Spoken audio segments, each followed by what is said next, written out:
Join the fray on Love Them Knives channel. Here we are. We're talking about the Real Steel Megalodon revival.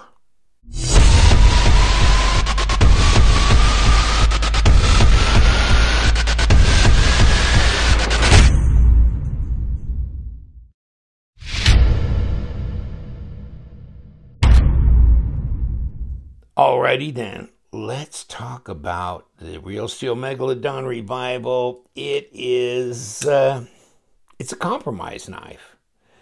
It's a revision of the Megalodon 2017, 2018 Eclipse, because there's a Megalodon that was 2017.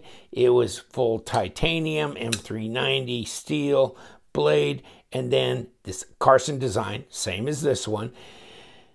Then they made a G10 model, which is 14C28N. Then why wouldn't I show you pictures? Because. Okay, so here's the Megalodon revival. Let's just start off at ground zero. Real Steel, 120 bucks. That's their MSRP, you know, all the money. But no, it doesn't sell for that. It's like $90-something. In any case, this is the glory of the Megalodon revisited with revisions that make it more affordable. Frame lock, Böhler N690, blade length, all the stuff. Here's your carbon fiber stainless steel. So it is 5.1 ounces, so it's not all that heavy. But here is the Real Steel Megalodon Eclipse. Okay, so the Megalodon in 2017 full titanium, which I probably threw out here somewhere. You can still get it right on White Mountain Knives for $207, and so 20 or 10% off would be 180 bucks. This is the full tie version with M390. Carson design. Bingo. Then 2018, here it comes, called the Megalodon Eclipse. A little bit different grind on the blade, all that kind of stuff. Carbon fiber on the front, titanium on the back. Here you go, Böhler M390, 200 bucks. Next. Okay, so, and then, of course, in between there, they made the Megalodon in a liner lock, orange or this color, whatever, and 59 bucks. And 14C28N Sandvik. Okay, you get that 4-inch blade, 5-inch overall, still big knife, Carson design, all that.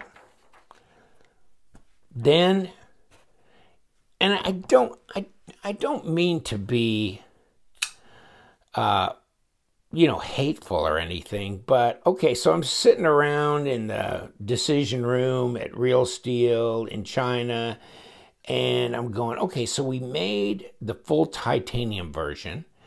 Then we made the Eclipse, which was carbon fiber, and this is, I mean, this could be the Eclipse right here, except this is titanium, and this is not M390 steel blade. But, okay, so we made the 2017 full tie, the Eclipse in 2018. We made the G10 model in 14C28N. So instead of the 14C28N G10 liner lock model, let's now make a frame lock in steel and whatever this is. I don't know if this is full. I'm imagining this is a G10 laminate, but you tell me, because I don't know. But I, you know, if I had to guess, I would say it's some kind of laminate. If that's full carbon fiber, then forgive me. Regardless. Okay, so, and we're going to sell this realistically for $100. So we got one for 59, around 50 something. One for 200. So let's go for 100 with steel. And like, what's my upgrade from 14C28N? Is N690.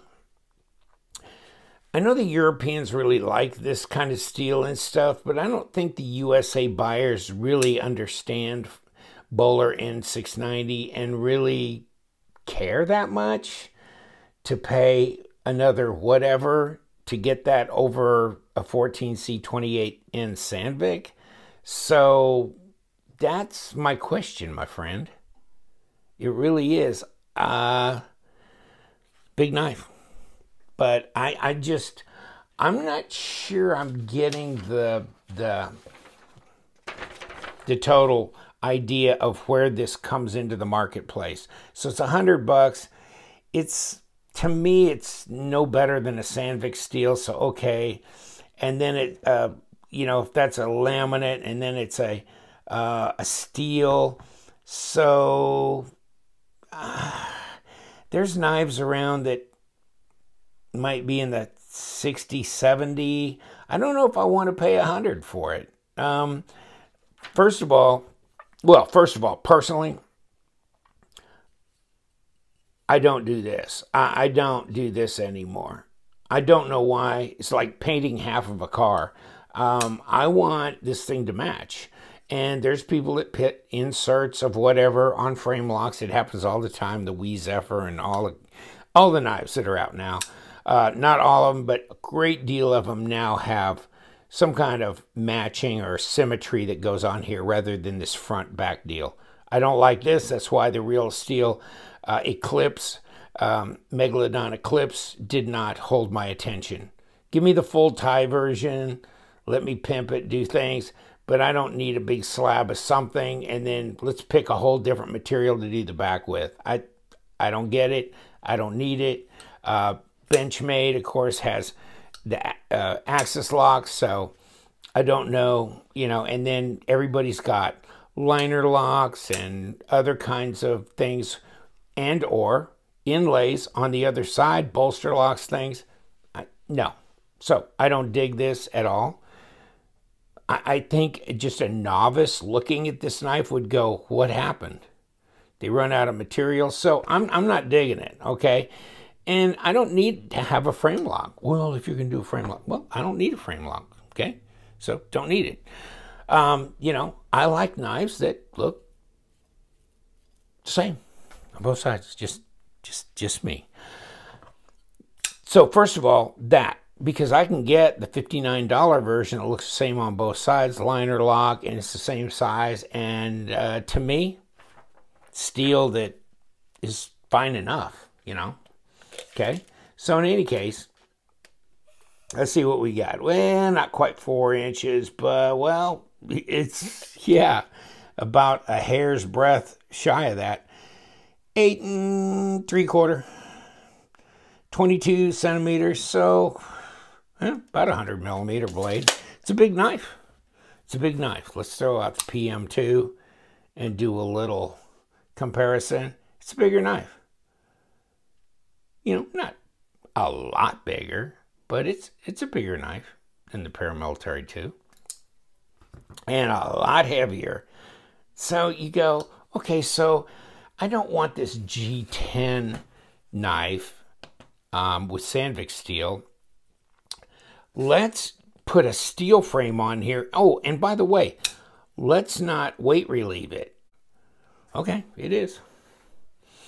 There you go, 5.1 ounces. I guess for a knife this size, that's not that bad. But I don't know, just thick old heavy steel frame.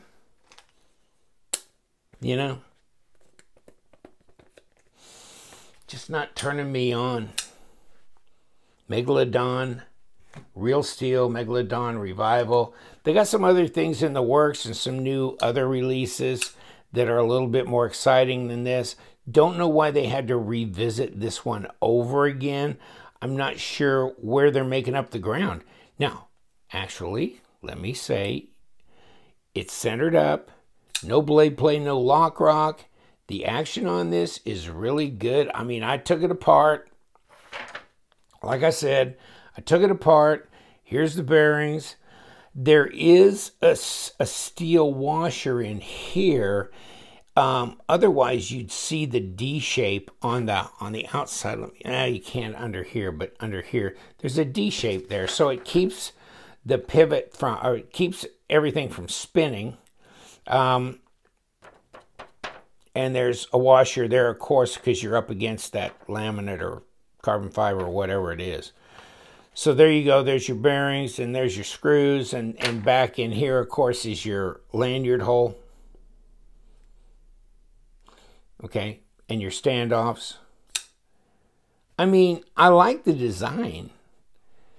I like it just as fine on the $59 G10 version or the $200 full titanium version. And, you know, here and there, I've seen where you could get that $200 version maybe on sale or here or there for maybe around $150. So it's like now you're talking about $50 difference and dropping from titanium to steel and from M390 to an N690, which is not a, I don't think this is a crucible steel, so it's you know, powdered metallurgy. So I don't know, I don't really know that this N690 is any better performance wise than a Sandvik, but you know, you can look that up online. I know I've looked at it before.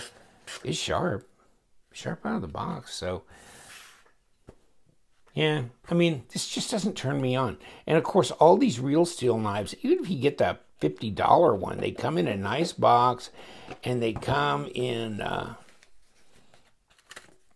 wrapped in a microfiber cloth. And here's your Megalodon Revival, all your stuff for it, paperwork, and really what I consider kind of some meaningless pull aparts because they're not even talking about this knife here. So don't understand that either. Real Steel, I like their stuff. And they're, you know, the San Ranmu, the SRM stuff, they've been really imaginative. They've really been kicking it with the 1005, 1006, and some of the other stuff where they've been putting, what was it, 7116 or something like that. I can't remember now. But they've been doing some really cool stuff. And then this is just kind of a refunk of whatever. Now, I mean, obviously in 2018, they also came out on the Poltergeist Works collaboratives, and those are cool knives, interesting, more interesting than this regurgitation of something. I don't get it, because it's just, I mean, if this was $60, 65, I'd see it, but at a full $100,